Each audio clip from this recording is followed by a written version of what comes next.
नमस्कार सर, मेरा नाम राजू है। काफ़ी सारे इन्वेस्टर ये पूछते हैं कि ज़्यादा एनएवी वाले में पैसा लगाना चाहिए या कम एनएवी के म्यूचुअल फंड में पैसा लगाना चाहिए। तो इसका एक सॉल्यूशन देखिए कि मैं आपको एक कहानी बताता हूँ कि बनिया 1 है और बनिया 2 है। दो दुकानदार हैं जो एक तरह के पैकेट में चावल, दाल, जीरा, मरीच, धनिया गुंडी इस तरह से वो पैकेट में बंद करके बेचते हैं। तो उस पैकेट में उन्होंने जो डाला है 50 रुपये का चावल डाला है, दाल 20 रुपये का डाला है, जीरा 10 रुपये का डाला है, मिर्च 10 रुपये का डाला है, धनिया, जीरा गुंडी इस तरह से करके 5-5 रुपये का डाला है। सब मिला के 100 रुपया का पैकेट बनाया और जो भी ग्राहक उनके पास आते हैं 100 रुपया का एक पैकेट दे देते हैं। उनका एक दिन का काम चल जाता है। अब दूसरा जो बनिया है, दूसरा जो दुकानदार है, वो छोटा पैकेट बनाए हैं। ये जो इतना बड़ा पैकेट बनाए थे, ये छोटा छोटा पैकेट बनाए हैं। 5 रुपया का चावल है, दाल है, जीरा है, मरीच है, धनिया है, गुंडी है, छोटा छोटा पैकेट में है। अब कोई व्यक्ति इनके पास जाएंगे एक दिन का राशन लेने के लिए, तो उनको 10 पैकेट लेना पड़ेगा। मतलब 10-10 रुपया का चीज तो है ये, छोटा छोटा अमाउंट, उसमें चावल थोड़ा सा है, दाल थोड़ा सा है,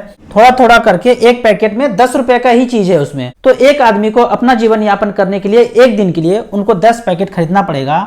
तो 10 पैकेट भी खरीदेंगे तो उनको 100 रुपया ही देना पड़ेगा। यानी कि मैं इसमें आपसे ये पूछूं कि बताइए कौन सा सस्ता है, कौन सा महंगा है, तो आप कहेंगे क्या बेवकूफी वाला क्वेश्चन है। कोई भी सस्ता महंगा नहीं है, दोनों तो बराबर ही है। एक ने बड़ा पैकेट दिया, एक ने छोटा छोटा पैकेट करके 10 दे दिया, तो कोई तो अंतर है ही नहीं, दोनों बराबर ही है। ठीक उसी तरह म्यूचुअल फंड में आपको समझना है। जिस तरह से आपने ये बोल दिया कि क्या बेवकूफी है, ऐसे क्यों क्वेश्चन पूछ रहे हैं, ठीक उसी तरह जब आप म्यूचुअल फंड में मान लीजिए 10,000 रुपया देते हैं, एक फंड मैनेजर को देते हैं, तो वो फंड मैनेजर अलग अलग कंपनियों में पैसा लगाते हैं। मान लेते हैं रिलायंस का स्टॉक का प्राइस 400 है, मारुति का 200 है, हीरो होंडा का 300 है। इस तरह से करके 50, 60, 70 कंपनी में वो पैसा लगा दिया।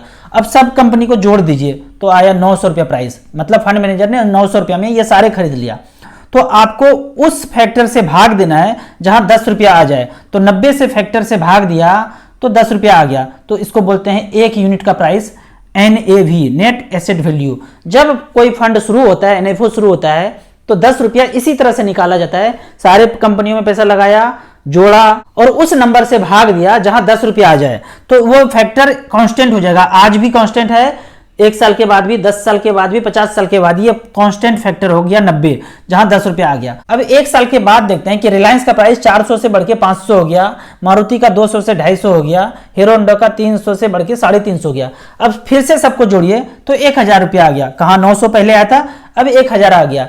अब फिर से उस फैक्टर से भाग देंगे जो पहले दिए थे, 90 था, 90 से भाग दिया तो अब यहां पे आ गया 11.11, 11 मान के चलते हैं। यानी कि जो 10 का चीज था 1 साल के बाद 11 रुपया हो गया। तो ये परसेंटेज के रूप में कितना बढ़ा, 10%। 10 रुपया का चीज 11 रुपया हो गया तो 10% बढ़ गया। तो आपको 1 साल में गेन हो गया 10% का। अब दूसरा सिचुएशन लेते हैं कि यहाँ फंड मैनेजर 90 से भाग ना देके, फैक्टर 90 ना बना के 9 फैक्टर रखते, 9 ही फैक्टर रखते, तो अब इसको भाग देंगे तो ये 100 रुपया आ गया। मतलब इस फंड मैनेजर ने, इस बनिए ने, इस दुकानदार ने एक यूनिट का प्राइस 10 रुपया ना करके 100 रुपया कर दिया। चलो 100 रुपया कर दिया।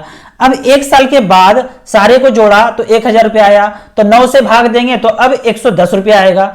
यानी कि 100 का चीज 110 हो गया। तो फिर तो 10% ही गेन हुआ। बात तो बराबर ही हुआ ना। यहां पे भी 10 का चीज 11 हुआ तो 10% बढ़ा, 100 का चीज 110 हुआ तो भी 10% बढ़ा। तो ये कहना कि ज्यादा जिसका यूनिट का प्राइस है वो महंगा है या फिर उसमें पैसा नहीं इन्वेस्ट करना चाहिए और जो सस्ता है उसमें इन्वेस्ट करना चाहिए, ये चीज बिल्कुल ही सही नहीं है। आपको NAV को देख के ये डिसाइड नहीं करना है कौन सा फंड अच्छा होगा या नहीं होगा।